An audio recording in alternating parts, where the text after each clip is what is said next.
We'll start off with this session now.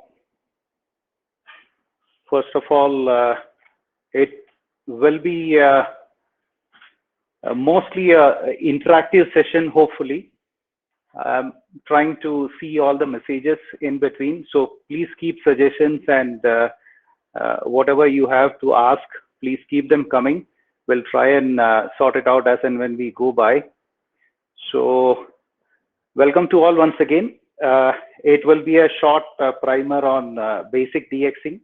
We'll try and touch upon a few things a little advanced, which will be kept towards the end of the session, where in the last 5 or 6 slides, it will be mostly a little bit of an interactive session, wherein we'll try and include a little bit of hands-on tests and such things so that we can better understand it without much of a equations or anything like that, graphs or anything like that, because I'm very bad at mathematics. So I would like to try and explain it from that perspective. And this is my email, vu2cpl@gmail.com, and that's my mobile number, 944-900-3563. In case if you have any suggestions, feedback, please do let me know, and preferably on WhatsApp or email. May not be able to take the calls all the time, especially when I'm traveling. So thank you very much once again. With that, we'll try and start off. Just some, before we start, a little bit of an intro wherein this is how I would like to do this. Please interact through messages, and immediately please alert in case if the pace is too fast or slow, and then I can alter it. If you cannot hear me or if you don't understand me, please do respond. Duration is going to be about 20 to 30 minutes. Talk with probably about 15 to 20 minutes for interactions. In between, we can stop and stretch, change things a little bit flexible. It's not very strict, and it will be as per your requirements will be going forward. So we'll start off with this topic. What is DXing? When we talk about DXing, generally it just means talking or probably listening to something which is coming from a far off place. So this can be broadcast, this can be a two-way QSO, it can be anything which usually you don't see. For example, if you work a very long distance station on 40 meter during night time, probably it may not be a very, very exciting thing, or probably if you work Sri Lanka at 6 in the evening, probably it is not a DX, because we know that like almost every day we can work that station. But in case if you are able to work a particular US station during say evening 6:30, 7 or something, then probably we call it as DX. Basically, it is something contact or a copy wherein you are not expecting it in a normal course. So there is definitely a definition which is there in Wikipedia and all, and I don't want to make it a very classroom kind of webinar. Would like to make it very practical and skim through these topics, and we'll get into the core discussion later on and spend more time on that. Why do we DX? That's something which is very, very personal. Each person has a different take on this. Some do it for awards, some do it for plain fun, and some do it as a part of experimentation. So it can be, your requirement or your passion might be different. The way in which you look at DXing will be different. But definitely, I'm sure like all of us enjoy doing this, and more people joining in this fun is definitely going to be a great thing. We don't see many people from India. We see a lot of people from Europe and US and Japan and all participating in this fun part of the hobby. But here, mostly we concentrate on working local and probably more of home brewing and other things, which definitely is a great thing. But there is one more dimension to this hobby, which is DXing, and probably contesting also, which will not be covered in this webinar. So it will be an attempt to show what all we do as a part of DXing in this particular hobby. So we can have awards for DX, which can be DXCC, which is given when you complete 100 countries, or it can be a CQ magazine is conducting a lot of awards, which is like one of it is you can worked all zones award, wherein you work 40 zones, you get a particular award. So it can be anything. It can be you make a QSO and work towards these awards. So that's one aspect of this DXing. Another one is fun and experimentation. When we say DXing, it can be a receive only DXing, which is usually what BC DXing people do. We hear a lot of people, they are very keen listeners. They listen to broadcast stations on the radio, and they send receive reports, and they get a QSL card in return. That's one way of doing it. There is another way is TV or terrestrial satellite TV DXing, which is not very popular these days because of the DTH dishes we get. But it used to be at one time, it used to be a very, very popular hobby, wherein you try to use your Yagi antenna and try and watch some channels which you usually don't get during a particular time of the year or time of the day.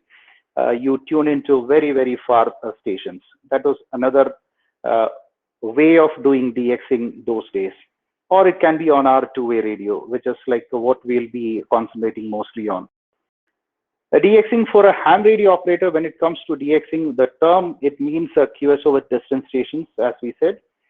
When you say distant station, it may not be very distant also. It depends on the frequency. Like on VHF, if you operate, if you work, say about 500 kilometers, that is considered definitely a DX. But on HF, it is like a very normal thing. So when you say distant stations or DXing, it depends on the frequency of operation. The term distance may be a few hundred kilometers or to the other part of the world. So it can be a very, very relative term.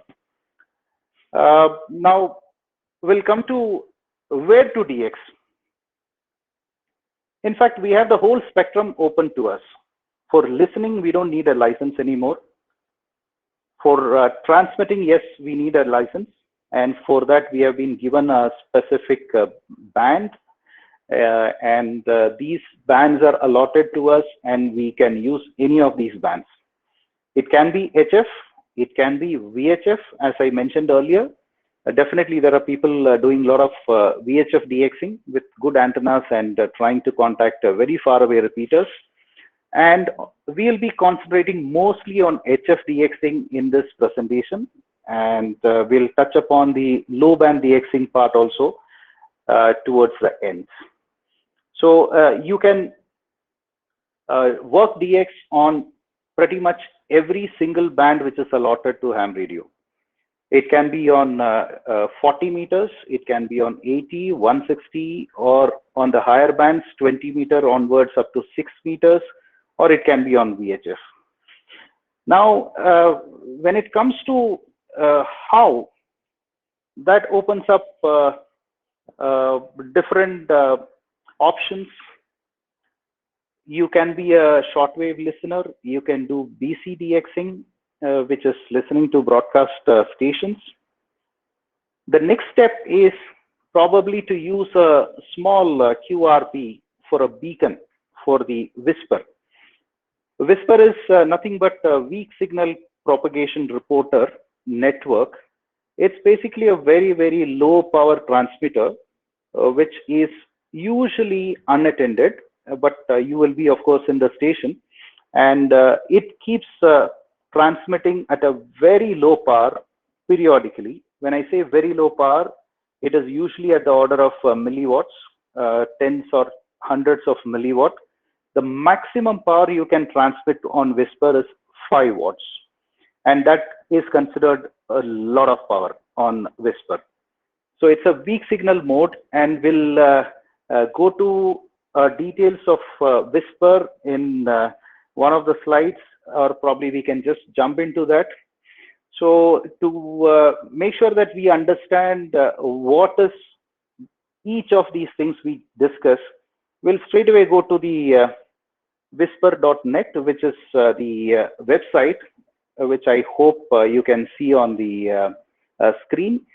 If you're interested in the address, it is wsprnet.org, whispernet.org. It's a free website. You can log in as of now. I'm logged in already.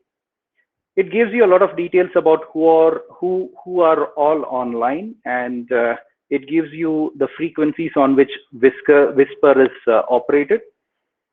And the way in which it is done is you will have a transmitter which keeps transmitting on these frequencies at very, very low power.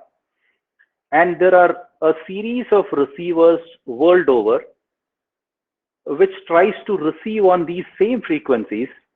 And if they copy a signal, they decode it and upload it into a database on this particular website, which is whispernet.org.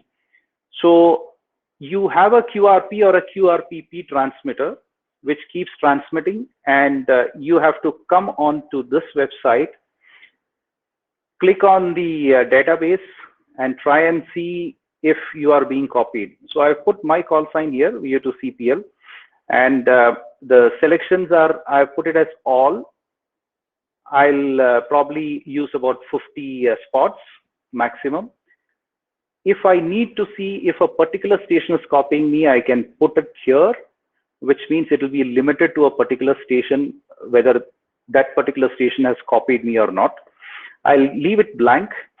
In the last 2 weeks is a long time, but I'm just leaving it because it's the transmissions which I've done is like probably about 2 or 3 days old. And all these, the options, these are pretty default. I'm not going into details of this. We'll just see whether we can see anything on this. So right now you can see there are some spots. There are 12 spots, and it gives you a timestamp wherein a particular call sign was copied at a particular frequency, 10 megahertz, at a signal level or SNR, signal to noise ratio of -27 dB, with a drift of 0, which means my frequency was not drifting. And this transmission was from a grid. This is my grid, my Kilo 83 Tango Echo.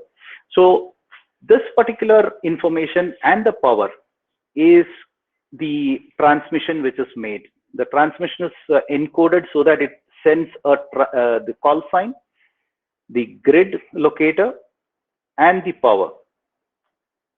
This information, if it is received by the other signal, is decoded. So the first entry is by Juliet Alpha 5 November Victor November, which is in Japan, and he has copied my transmission with 200 milliwatts at a particular time on a particular frequency.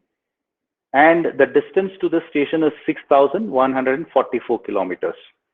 And azimuth is the bearing or the direction in which this station is there from my location, which is from MK83 Tango Echo to Papa Mike 74 Echo Charlie. It is at 57 degrees. It's almost due northeast. The second entry like that, I'm not going into the details of it. This is copied in Zulu Sierra 6, which is in South Africa. Again, this is 6,800. If you go through that, it's pretty much in -20s, which is weak. And probably one of the strongest decode was in ZS6, which is in South Africa, at 1518 UTC on the same band, 10 megahertz, which is 30 meters. And again, with the same power, all with the same power. And the longest distance I have communicated is in these days is to VK2, which is Australia, which is a distance of 9,000 kilometers. So you can see for 9,000 kilometers contact, it's not a two-way contact, it's just a one-way contact. It's just a report of a reception which is being received at this point. It was with 200 milliwatts. And of course, there is no human intervention. It is all decoded by the computer. So this is what is Whisper. So you can also try and do that. I'll come to that when we go to back to the slides. So you can go to this whispernet.org and get all the details in case any of these things, if you need some help or if you need some guidance, you can always contact me. The email and the phone number was displayed earlier, and I'll try and give that in the messages also. So this Whisper, you can either do it with a present radio. All you need to do is one radio with preferably with a cat control and USB out. If you don't have a USB audio out and in, you can use a USB sound card or a modem or the interface card like a Sound Blaster or something. You can use Rig Blaster or something. You can use any of the interfaces, and it can be done in a very, very simple manner. This is one way of doing it. If you don't want to use the dedicated radio for this, you have other options like a dedicated hardware. I use something called QRP Labs. It's a company. It's making a transmitter. It's called Ultimate 3S. We'll just go and see what it is.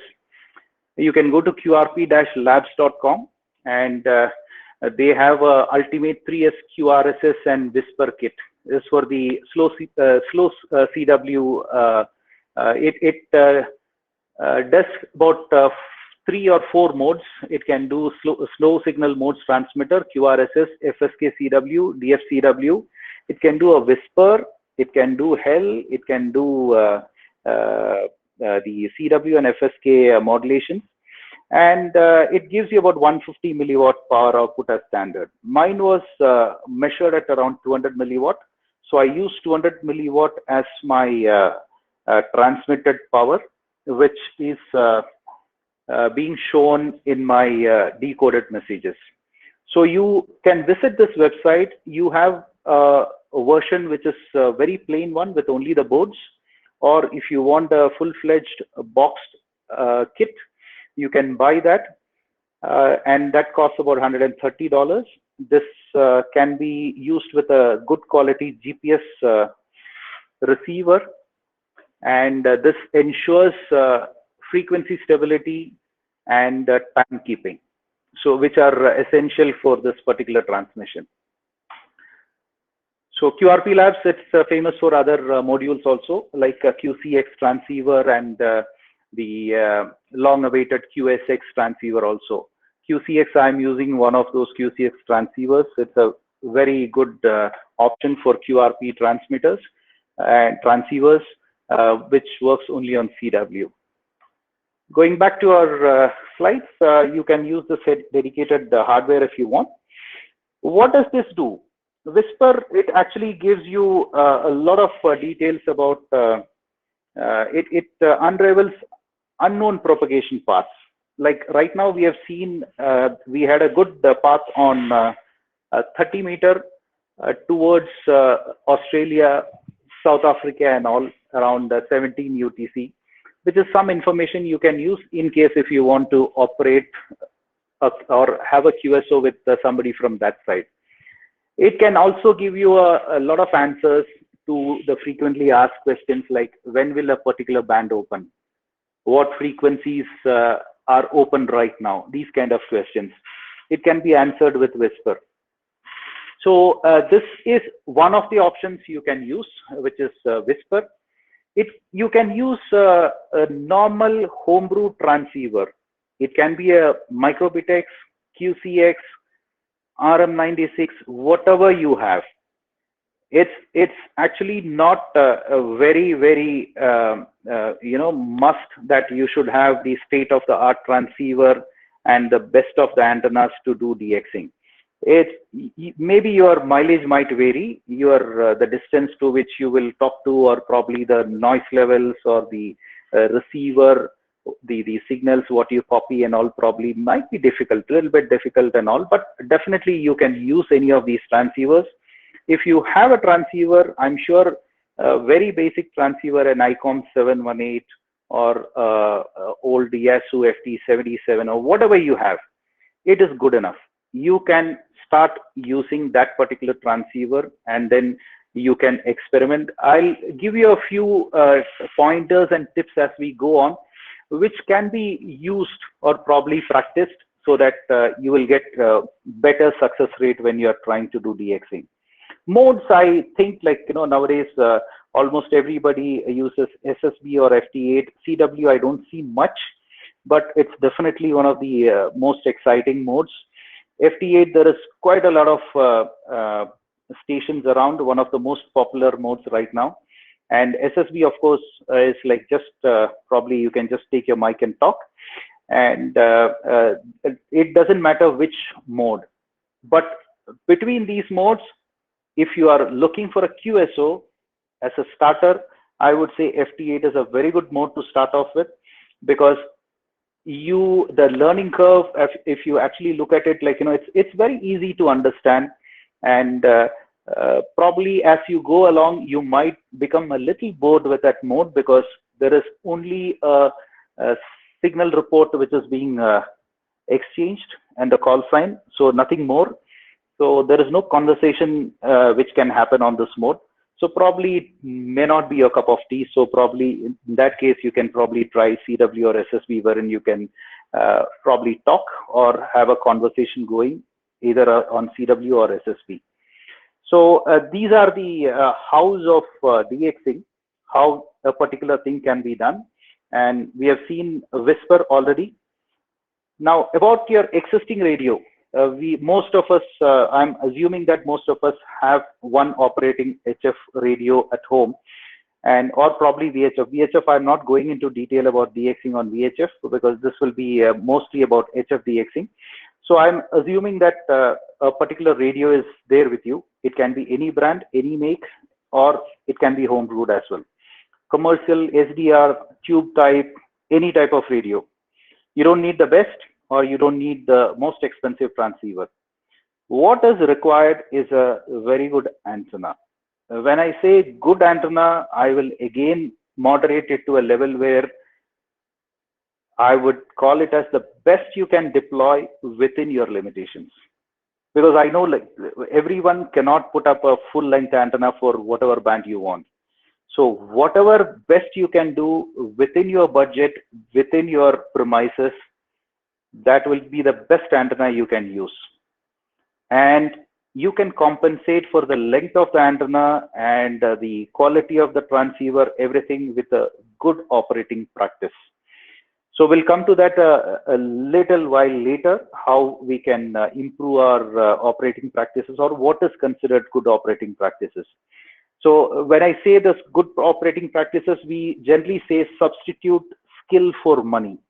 You don't need money for a working DX. Of course, we can say, like, if you want to buy a certain thing, you need money. Yes, that is true. But whatever you have with which you are talking, maybe you are having a local QSO nowadays, the same equipment, without spending any single penny, you can use it for DXing also. That's what I mean by saying you don't need to spend money for this.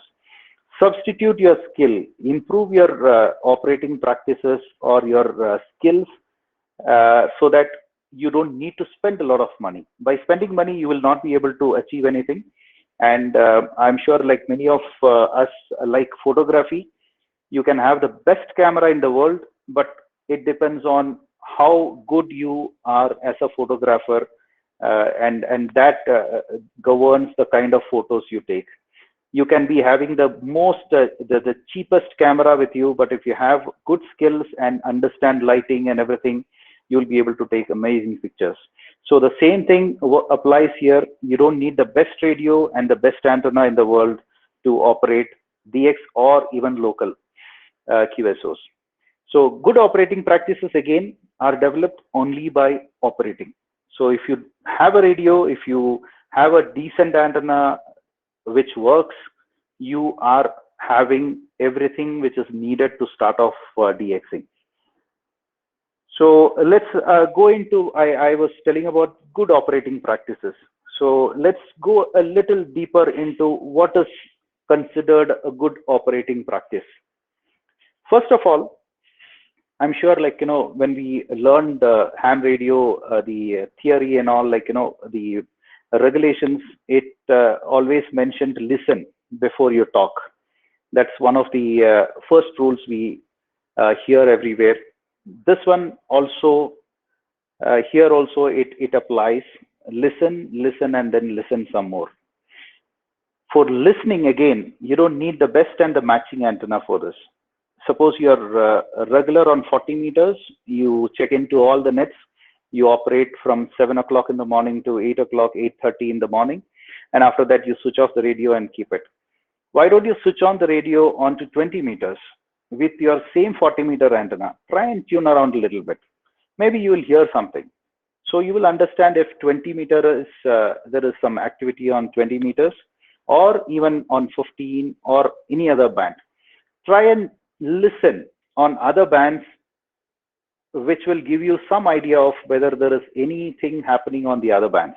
You don't need a matching antenna. You don't need a exact 1:1 SWR on all bands to do this. You can just use a plain piece of wire also, and then still copy a lot of signals. Try and do that. When you do that, you will know how other DXers are operating. You will understand they have a rhythm. They call CQ in a particular way. They copy a station. They try to exchange a report with the station. And then thereafter, they try and conclude the QSO. There will be a particular rhythm and there will be a particular procedure they are following. Try and understand how they do it. And try and see if you can follow that, and try and see if there is a difference between two DX stations, how they operate. It gives you a lot of input on how good you can operate and how best to pull in a weak station, a lot of such things. And coming to the how you operate, we have something called the DX code of contact. I have a link here. I'll just visit that website. It is on the Radio Society of Great Britain website. This is the DX code of contact. I'll just try and I hope you can see this. In case if you can't, then probably I'll just zoom in a little bit, try and see. I hope it's visible now. Yeah. So this is these are 13 points which will help you to make sure that, like, you are following the best practices. This was compiled by many operators over many years, and right now this is being used, branded as DX code of contact. After you go through, you will know that, like, there is nothing unreasonable in any of these points, and you will be able to do all these points. And we can just go through it briefly. It says, I will listen and then listen again before calling. Again, something which we said before. I'll only call if I can copy the DX station properly. Just because other stations are calling, I don't need to call. Unless I copy the station properly, if that particular station comes back to me, there is no way I'll know. So there is no need to be a QRM on that frequency. I'll listen till I can copy that station, and then I'll call. I will not trust the DX cluster. I'll come to that little later, and will be sure of the DX station's call sign before calling. This applies to even local QSOs also. We hear a lot of times, like, people just come onto the frequency and then just start calling, and then they are not, they don't have an idea of who all are there on the frequency. That is something which we can avoid always. And identification is always required. We have to know what the other station is trying to do, whether he is in the middle of a QSO or probably he is done with the QSO. So listen again. This comes to again listening. I will not interfere with the DX station nor anyone calling, and will never tune up on the DX frequency or in the QSX slot. QSX means the frequency at which the DX station is listening. So we'll come to that a little later when we talk about split operation. You will be probably talking on one frequency, and then you will be listening on another frequency. So QSX means this frequency at which the DX station is listening to. So I will not interfere with the DX station nor anyone calling, and will never tune up on the DX frequency or in the QSX slot. I will wait for the DX station to end a contact before I call. Even before he sends a 73 or he says thank you or whatever, you shouldn't be calling because you might be stepping on the other station. I will always send my full call sign. This is something which is probably we see on a regular basis. VU2CPL can call us Papa Lima or Charlie Papa Lima. No, Victor Uniform 2 Charlie Papa Lima. That's the best way to call. Maybe the other station will only copy Victor Uniform. That's fine. He will ask who's the Victor Uniform. Then you can give again the full call sign. Every time give the full call sign and in proper phonetics. Don't try anything funny because it will kill the purpose of using phonetics. The next one is I'll call and then listen for a reasonable interval. I will not call continuously. If I keep on calling continuously, we all use the PTT. That means when I'm pressing the PTT or the foot switch, I'm not copying what the other station is saying. So I will not call continuously. I'll give 1 or 2 times. I'll give my call sign. Then I'll wait. Maybe he's not copying me. He will call somebody else. Then I can wait. I'll wait for the next turn. The next one, I will not transmit when the DX operator calls another call sign, not mine. If he is calling for VU2 Alpha Bravo Charlie, I shouldn't be calling him back. It will come to me later on. I will not transmit when he is calling another station. I will not transmit when the DX operator queries a call sign not like mine. He is asking, who's the Victor Uniform Bravo Charlie? I'm not Bravo Charlie. I will not give my call sign. I'll wait for my turn. I will give a call sign if he asks, who's the Victor Uniform Charlie? Then I'll probably try. But otherwise, no. Do not transmit. The next one, I'll not transmit when the DX station requests geographic areas other than mine, which means if the DX station is calling for North America, I'm not in North America, so I'll not be calling. I'll listen. If I can copy him very well, then probably I'll send him an email saying, on this date, at this time, I copied you very well. Maybe you should call for Asia, or probably you should ask for Victor Uniform, specifically Indian calls. There are not many people from VU doing DXing or probably chasing rare ones, so they generally don't call. So sometimes when they call JA or Asia, that's the time when we can probably be heard, or probably sometimes if it's a very rare one, probably if he's not concentrating on Asia or India, then probably you may have to call in the crowd. But it makes it difficult for the other station to filter the call signs and makes the job all the more difficult for him. So preferably do not call when other geographic areas are called. When the DX operator calls me, I will not repeat my call sign unless I think he has copied it incorrectly. He has copied you. He is saying Victor Uniform 2 Charlie Papa Lima, you're 5 and 9. That means he has copied me properly. I don't need to say VP Victor Papa 8 Papa Juliet. This is Victor Uniform 2 Charlie Papa Lima. Even though the books say the ID is used everywhere, but actually if you look at the rules, every 10 minutes you have to ID. So you don't need to give ID in every single transmission. So you can disregard that part and give him just his report, and then whatever it is, conclude the QSO.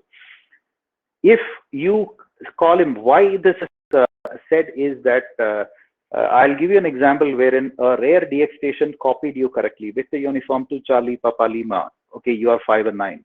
So I'm saying Victor Uniform 2 Charlie Papa Lima. Okay, you are also 5 and 9. Thank you. This time he called me, he copied me as Victor Uniform 2 Charlie something else. Now he is confused. Did I copy him correctly or not? So he will try again. Who's the Victor Uniform 2, please? Again. So that wastes your time, his time, and possibility of he not logging you unless you give him the call sign correctly 2 or 3 times are very high. So do not repeat your call sign unless he has copied it incorrectly. Now, I'll be thankful if and when I do make a contact. That means you have to be patient, simple. I'll respect my fellow hands and conduct myself so as to earn their respect. So if you see these 13 points, everything is very, very reasonable, and there is a logic behind each of these rules. So please try and stick to this.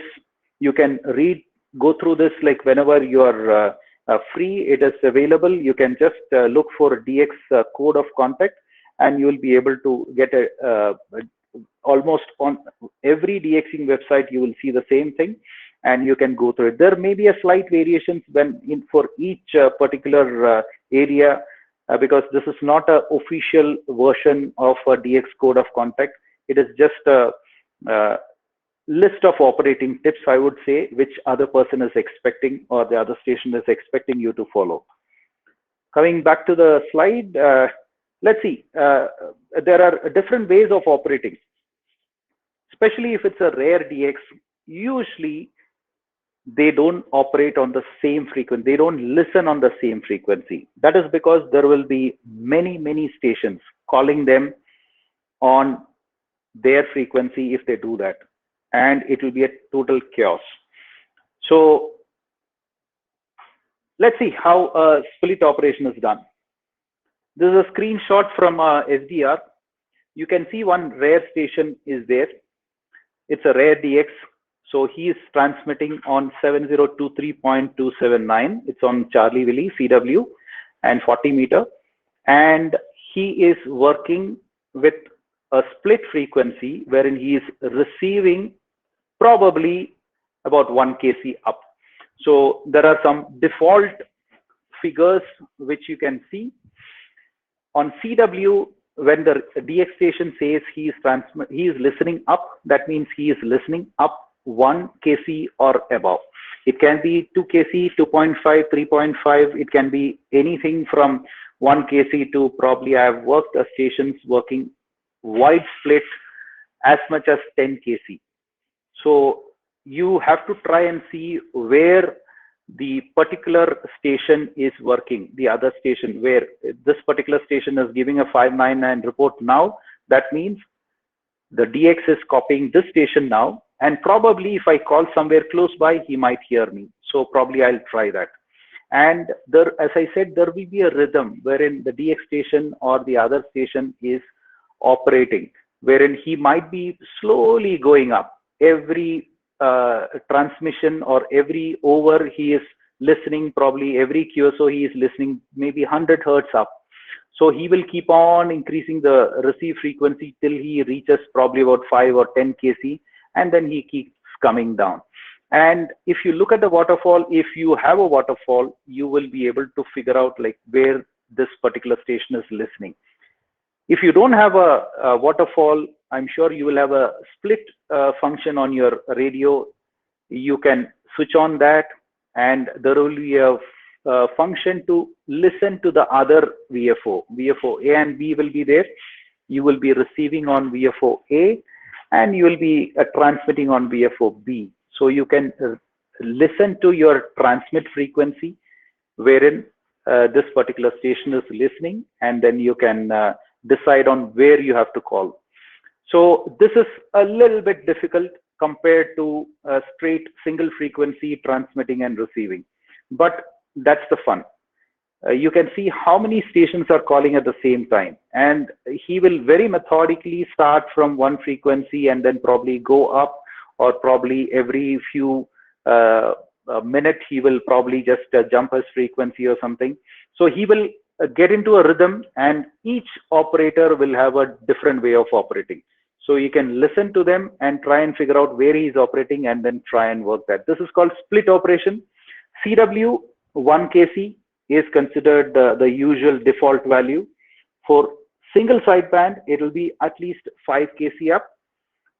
Only for some WARC bands where the band spread is very less, the default is sometimes 3 kc.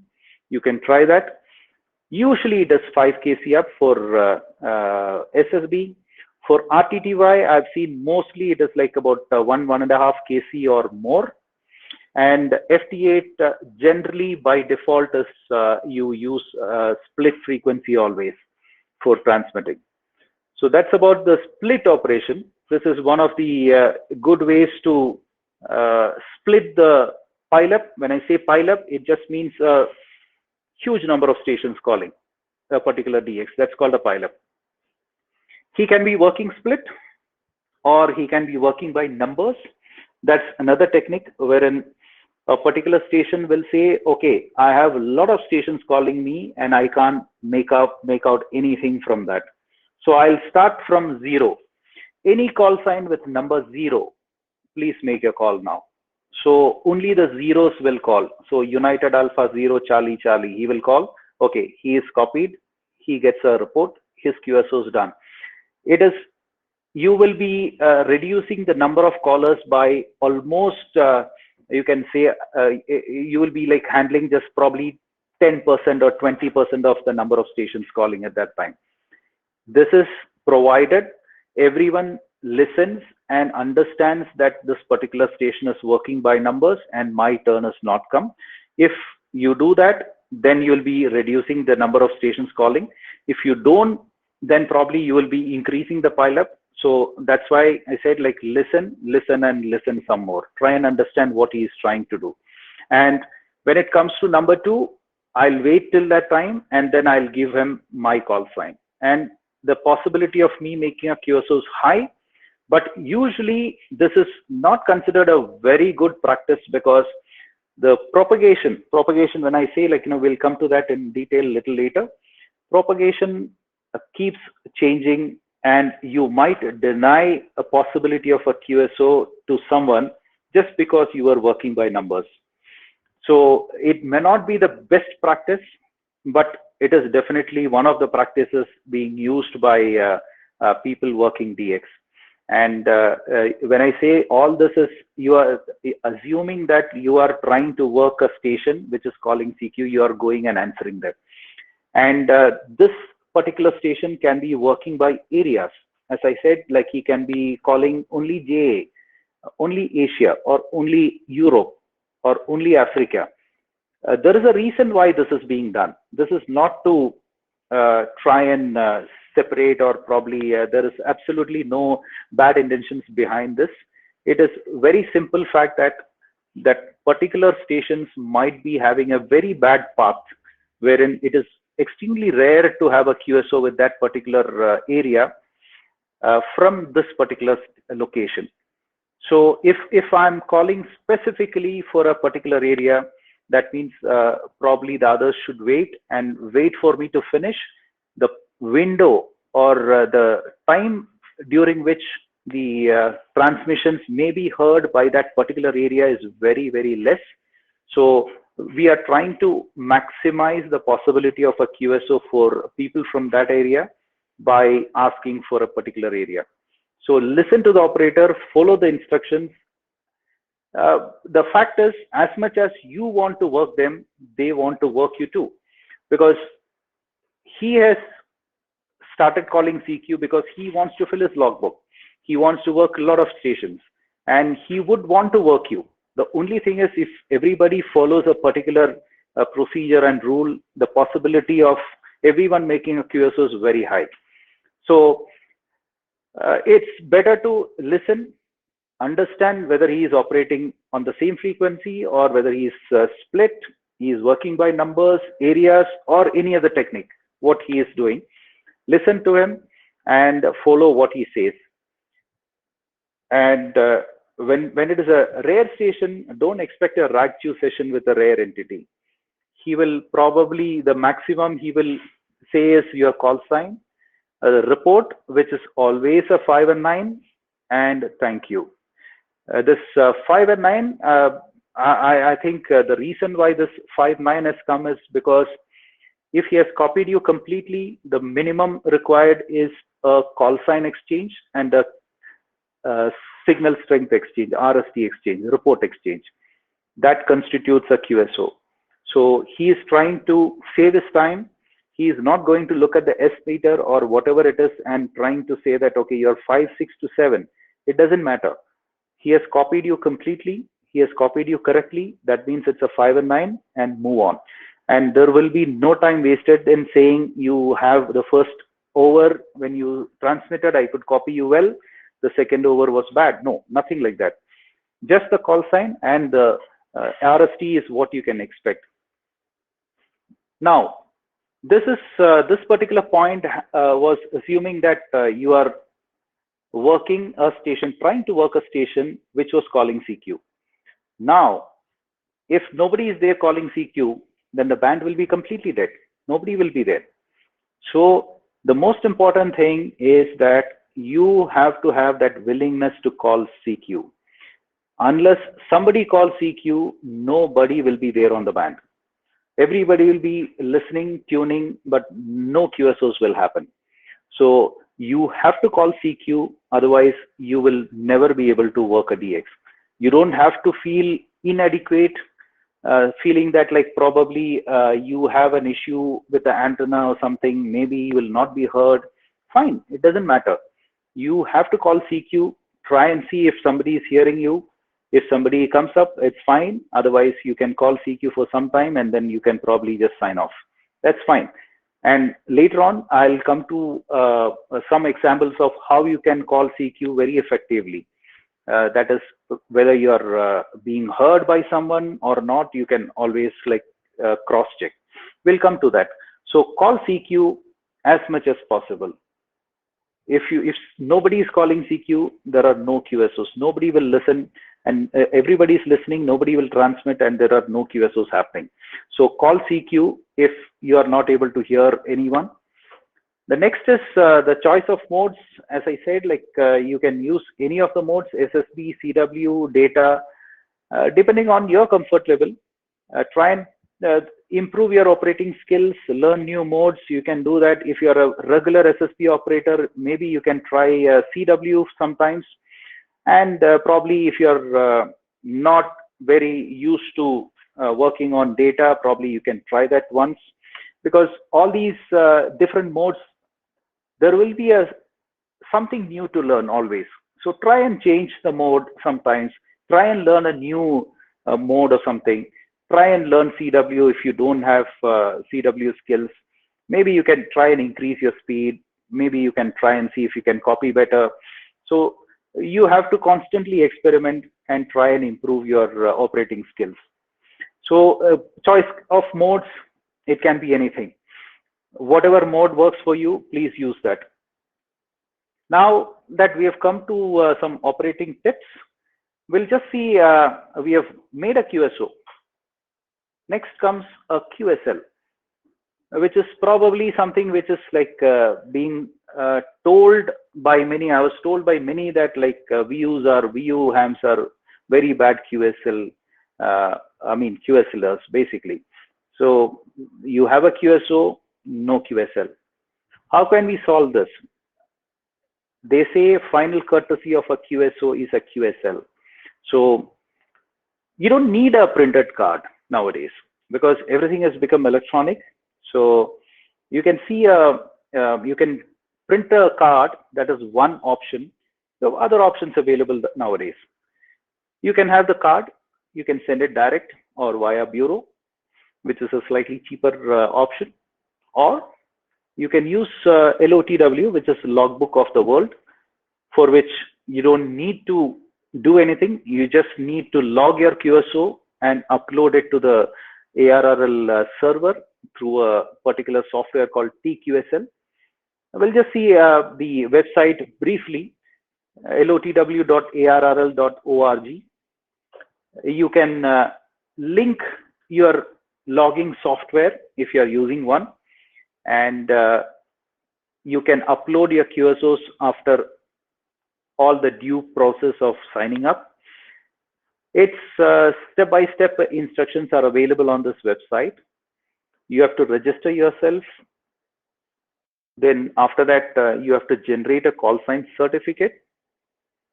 And then you have to validate that certificate by sending your license documents to ARRL.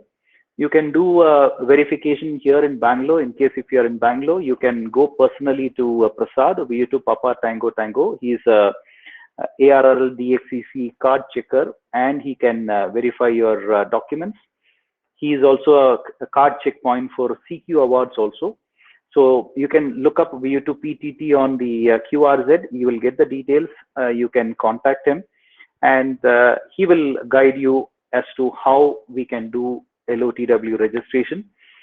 I think nowadays ARRL is accepting soft copies also of the documents, so you can try that.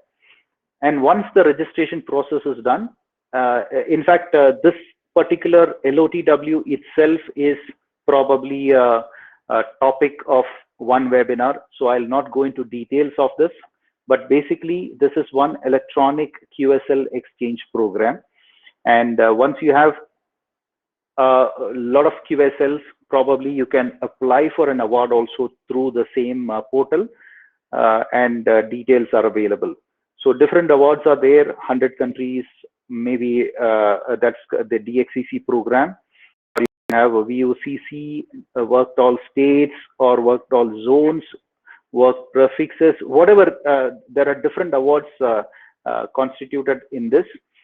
This is just to make sure that there is some interest, and this is always, DXing is always a sport.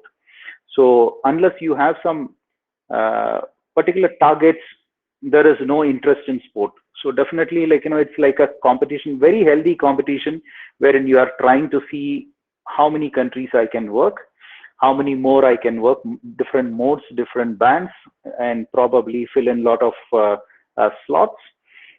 This is a reason why a lot of people get hooked onto this hobby. So you can try and read more about all these award programs on this website. You can go to lotw.arrl.org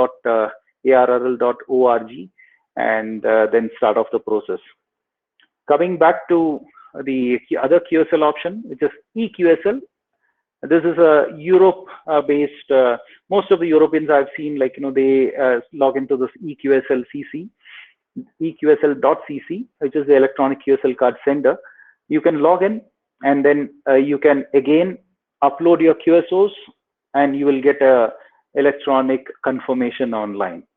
This is another portal which gives you electronic QSLs, but these are not probably cannot be used. QSLs cannot be used on LOTW. LOTW QSLs, I think, is accepted by eQSL. So it's two different ways of doing QSLing. If all this is not your cup of tea, you can always send a card, receive a card, and then you can apply for a award with a paper card. Details of that is also available in ARRL website. But these days, with PCs being so popular, it's not very difficult. Everybody will have a PC or a laptop or even a Raspberry Pi at home. You can use whatever is available and then try and do a QSL. But bottom line is, please QSL. Now, I think we have come to close to about 45 to 50 minutes. I don't know if I'm going fast, slow, pace is okay.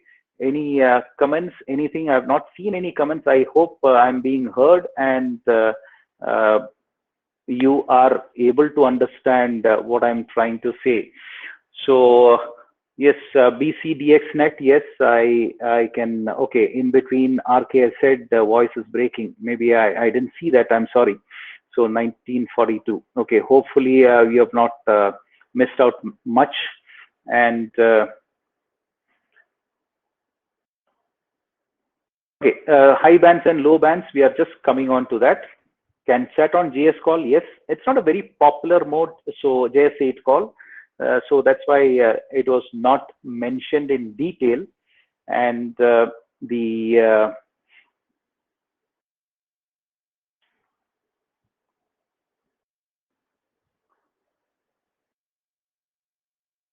okay, so I'll just go through the messages so that if there is anything, any suggestions, probably just go through that. and probably just come back to the presentation after that. Yeah, so LOTW accepts email verification, so physical verification is not required. Okay. Yeah. Okay. Right. And yeah, you can have a QSL manager, but nowadays I don't think a QSL manager is required. We can organize or probably handle everything from our own with our own resources. And my email ID is vu2cpl, my call sign @gmail.com. And yeah, thanks, Ram. LOTW instructions, thanks, Sidhu. So voice is breaking. So I hope hope it is fine now. I don't know if there is any issue with the net. So if everybody is fine with this, we'll go forward and probably go to the next portion of the presentation.